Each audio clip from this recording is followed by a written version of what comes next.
Hi dear, आपका हमारे channel में बहुत बहुत स्वागत है। और आज के क्लास में डियर हम डिस्कस करने वाले हैं पूरे 20 क्वेश्चन कंप्यूटर का। ये कंप्यूटर का पहला प्रैक्टिस सेट है और इसका लेवल जो है वो बिल्कुल JSS, CGL और या अदर कंपटीशन के अकॉर्डिंग है। तो चलिए डियर स्टार्ट करते हैं। पहला क्वेश्चन है, कोई व्यक्ति कंप्यूटर साक्षर कहलाता है यदि वह सक्षम हो केवल। देखिए, कंप्यूटर साक्षर कहलाता है, ठीक है, यानी कोई व्यक्ति कंप्यूटर साक्षर कब कहलाता है। पहला पॉइंट है आपका आवश्यक एप्लीकेशनों को चलाने में, एंटीवायरस सॉफ्टवेयर बनाने में, प्रोग्राम लिखने में और आपका दूसरे कंप्यूटर को हैक करने में। तो डी कंप्यूटर साक्षर मतलब जिसको सिर्फ कंप्यूटर का नॉलेज है, ठीक है ना। एंटीवायरस सॉफ्टवेयर बनाने में मतलब एक सॉफ्टवेयर इंजीनियर कर सकता है। प्रोग्राम लिखने में मतलब कोई प्रोग्रामर कर सकता है, ठीक है। दूसरे कंप्यूटर को हैक करने में कोई हैकर जिसको कंप्यूटर का पूरा नॉलेज हो पूरा, ठीक है, वही वो कर सकता है। तो कंप्यूटर साक्षर मतलब जो कि एक सिंपल जिसको कंप्यूटर में बैठ सकता है, काम कर सकता है, वो कौन कहलाता है। तो इसका करेक्ट आंसर जो है आंसर ए है। आवश्यक एप्लीकेशनों को चलाने में, यानी मान लीजिए वो MS वर्ड में काम कर ले रहा है, MS एक्सेल में काम कर ले रहा है, MS पावर पॉइंट में काम कर रहा है, ठीक है, ईमेल कर ले रहा है, चैटिंग कर ले रहा है। तो इस तरीके का अगर वो एप्लीकेशन यूज़ करता है तो वो सिर्फ कंप्यूटर साक्षर कहलाता है, याद रखिएगा। नेक्स्ट क्वेश्चन है आपका 92, चार्ल्स बेबेज द्वारा डिज़ाइन किया गया प्रथम यांत्रिक कंप्यूटर कहलाता है। देखिए, चार्ल्स बेबेज जो डिज़ाइन किए थे पहला यांत्रिक कंप्यूटर, वो क्या कहलाता है। पहला है आपका एबेस्कस, दूसरा एनालिटिकल इंजन और तीसरा है कैलकुलेटर और चौथा प्रोसेसर। तो डियर याद रखिएगा, इसका करेक्ट आंसर जो है आंसर बी है, आपका एनालिटिकल इंजीनियर कहलाता है। तो डियर एनालिटिकल इंजन कहलाता है, ठीक है, यानी चार्ल्स बेबेज द्वारा डिज़ाइन किया गया प्रथम यांत्रिक कंप्यूटर क्या कहलाता है, आपका एनालिटिकल इंजन कहलाता है। डियर याद रखिएगा कि 1822 में ना ये सबसे पहले डिफेंस इंजन का आविष्कार किए थे। किसका? तो डिफेंस इंजन का। और ये जो डिफेंस इंजन है ना, ये आपका ना भाप से चलता था, याद रखिएगा, ये भाप से चलता था जो गणना सिर्फ करता था, ठीक है। वही फिर 1842 में ये क्या किए, एक एनालिटिकल इंजन बनाए, एनालिटिकल इंजन बनाए 1842 में, जो कि पंच कार्ड के दिशा के निर्देश के अनुसार चलता है, ठीक है, यानी पंच कार्ड के दिशा के निर्देश के अकॉर्डिंग वो कार्य करता है, ये याद रखिएगा। 1842 में हुआ था। नेक्स्ट क्वेश्चन है आपका क्वेश्चन नंबर 33, अधिकांश कीबोर्ड का डिफ़ॉल्ट लेआउट क्या कहलाता है, यानी कीबोर्ड का डिफ़ॉल्ट लेआउट क्या कहलाता है, ठीक है। तो याद रखिएगा, पहला है आपका अल्फ़ाबेट, दूसरा है क्वाटी, तीसरा है ASCII और IEEE। तो याद रखिएगा क्या कहलाता है, आपका आंसर बी कहलाता है, ठीक है, यानी QWERTY क्वाटी। नेक्स्ट क्वेश्चन है आपका, इनमें से क्या एक इनपुट डिवाइस नहीं है। ऐसा कौन सा है डिवाइस इसमें से जो कि इनपुट डिवाइस नहीं है। डियर इनपुट डिवाइस उसको कहते हैं जिससे कि हम लोग किसी भी डाटा को कंप्यूटर में इनपुट करते हैं, और आउटपुट डिवाइस वो होता है जिससे कि हम लोग किसी भी डाटा को कंप्यूटर से आउटपुट लेते हैं, मतलब निकालते हैं। तो पहला है आपका ट्रैक बॉल, दूसरा है प्लॉटर, तीसरा है लाइट पेन और चौथा है आपका चुंबकीय स्कैनर। तो कौन सा डियर जो है जो आपका इनपुट डिवाइस नहीं है, तो याद रखिएगा आंसर बी जो है करेक्ट आंसर है। प्लॉटर जो है ये एक इनपुट डिवाइस नहीं है। नेक्स्ट क्वेश्चन है क्वेश्चन नंबर 95, ASCII का पूर्ण रूप क्या है। डियर ASCII का पूर्ण रूप क्या है, देख लीजिए। पहला है American scientific code for interchange of information, दूसरा है American scientific code for information interchange, तीसरा है American standard code for information interchange और चौथा है altruistic scientific code for information. तो डियर याद रखिएगा, इसका करेक्ट आंसर क्या है, आंसर सी जो है इसका करेक्ट आंसर है, मतलब American standard code for information interchange जो है ये ASCII का कोड फॉर्म है, फुल फॉर्म है। नेक्स्ट क्वेश्चन है क्वेश्चन नंबर 96, इनमें से कौन एक ऑपरेटिंग सिस्टम नहीं है। डियर कौन सा ऐसा है जो कि ऑपरेटिंग सिस्टम नहीं है, ठीक है, जैसे एंड्रॉयड हो गया, लाइनेक्स हो गया, iOS हो गया और पावर पॉइंट हो गया। तो डियर देखिए, यहाँ ऑपरेटिंग सिस्टम वो होता है ना जिसमें कि हम लोग वर्क कर रहे हैं, ठीक है। और अगर मान लीजिए MS वर्ड हो गया, पावर पॉइंट हो गया, ये सब आपका एक एप्लीकेशन सॉफ्टवेयर हो गया। ऑपरेटिंग सिस्टम तो वो हुआ कि जिसमें हम लोग वर्क करते हैं, ठीक है।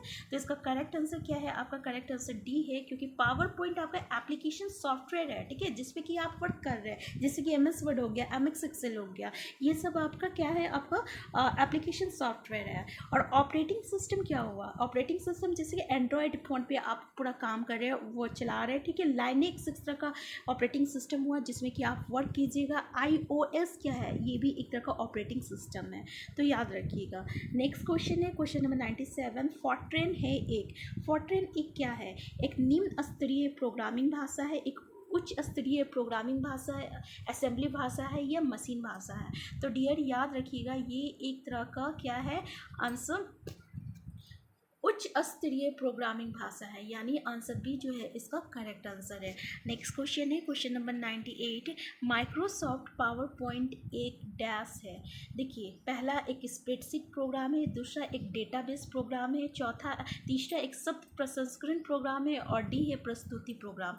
तो क्या है आपका माइक्रोसॉफ्ट पावर पॉइंट? तो याद रखिएगा डियर, ये एक तरह का आपका आंसर डी जो है इसका करेक्ट आंसर है प्रस्तुति प्रोग्राम। मतलब हम लोग माइक्रोसॉफ्ट पावर पॉइंट में स्लाइड टू स्लाइड उसको डेकोरेट करके एक एक चीज़ दिखा सकते हैं, ठीक है ना। जब भी हम लोग को किसी चीज़ को शो करना रहता है तो हम लोग किस पे करते हैं? माइक्रोसॉफ्ट पावर पॉइंट पे वर्क करते हैं ना। तो याद रखिएगा, ये एक तरह का प्रस्तुति प्रोग्राम है, ठीक है ना। नेक्स्ट क्वेश्चन है क्वेश्चन नंबर 99।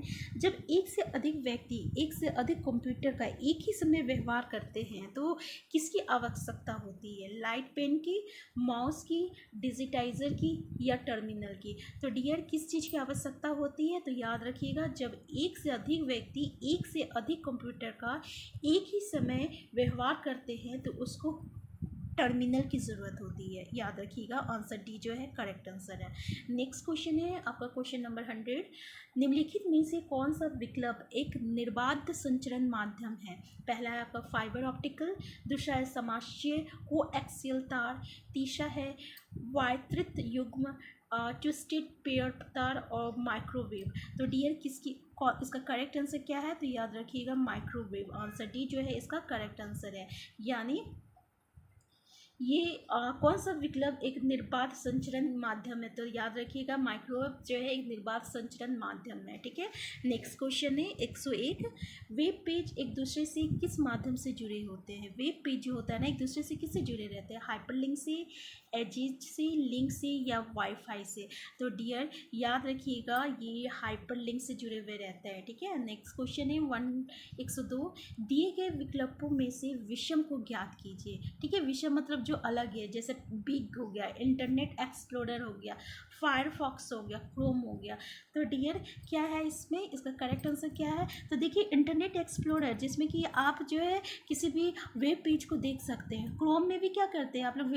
अलग अलग वेब पेज पे आप लोग खोलते हैं। फायरफॉक्स में भी क्या होता है? अलग अलग वेब पेज को खोलते हैं। तो ये तीनों क्या काम करता है? ये तीनों एक ही काम करता है, ठीक है। तो इसका करेक्ट आंसर क्या है? आंसर ए जो है इसका करेक्ट आंसर है, यानी बिग। नेक्स्ट क्वेश्चन है आपका क्वेश्चन 103। माइक्रोसॉफ्ट द्वारा प्रदान की गई क्लाउड स्टोरेज सेवा निम्न में से कौन सी है? देखिए, क्लाउड ये किसके द्वारा प्रदान की गई है क्लाउड स्टोरेज? तो याद रखिएगा माइक्रोसॉफ्ट के द्वारा।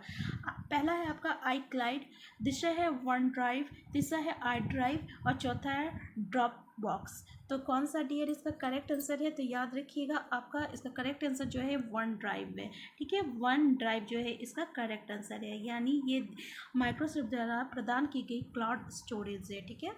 नेक्स्ट क्वेश्चन है आपका 104। किसी भी विंडो में मैक्सिमाइज बटन, मिनिमाइज बटन और क्लोज बटन कहाँ पे रहता है? ठीक है, पर दिखते हैं, यानी किस बार पे दिखते हैं, ये याद रखिएगा।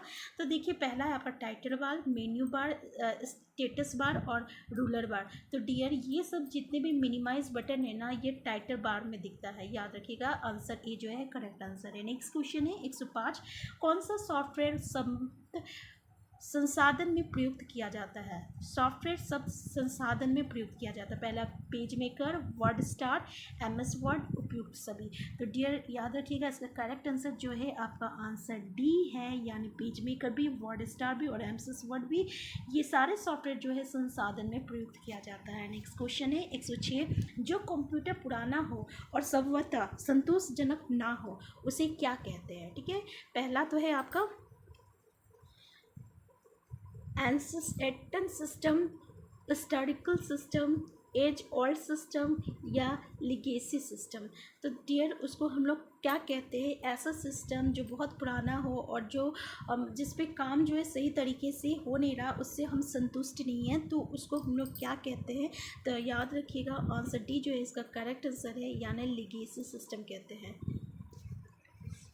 नेक्स्ट क्वेश्चन है 107, SMS का जनक किसे माना जाता है। ठीक है, पहला है आपका चैन कुम, दूसरा है मैटी मैकोनेन, तीसरा है रिचर्ड जाविल्स और चौथा है स्टीव जॉब्स। तो डियर किसे माना जाता है, याद रखिएगा इसका करेक्ट आंसर जो है आंसर बी है, मैटी मैकोनेन को MSS का जनक माना जाता है।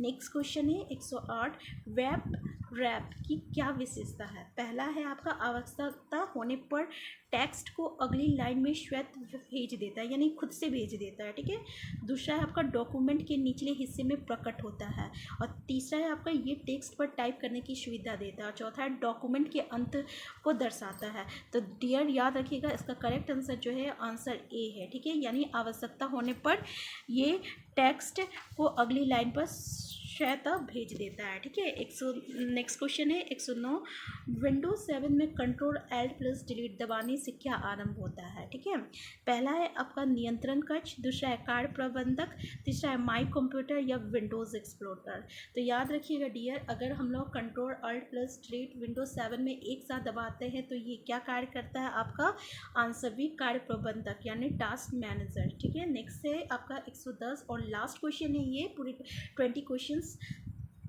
किसी संगठन की वेबसाइट का .com अंश सूचित करता है। पहला है कंपनी, दूसरा है कमांड, तीसरा है कम्युनिकेशन या कॉमर्शियल। तो डियर इसका करेक्ट आंसर क्या है, तो याद रखिएगा इसका करेक्ट आंसर जो है आंसर डी जो है इसका करेक्ट आंसर है कॉमर्शियल, यानी किसी भी वेबसाइट का जो .com जो रहता है वो उसका कॉमर्शियल को सूचित करता है। ठीक है, तो डियर उम्मीद करते हैं कि ये वीडियो आपको पसंद आई होगी। अगर ये चैनल में आप नए हैं तो सबसे पहले आप चैनल को सब्सक्राइब कर लीजिए, और अगर वीडियो पसंद आए तो प्लीज़ वीडियो को लाइक कीजिए और शेयर कीजिए, क्योंकि हम ऐसे ही प्रैक्टिस सेट आपके लिए लाने वाले हैं। तो प्लीज़ आप हमारे साथ बने रहें।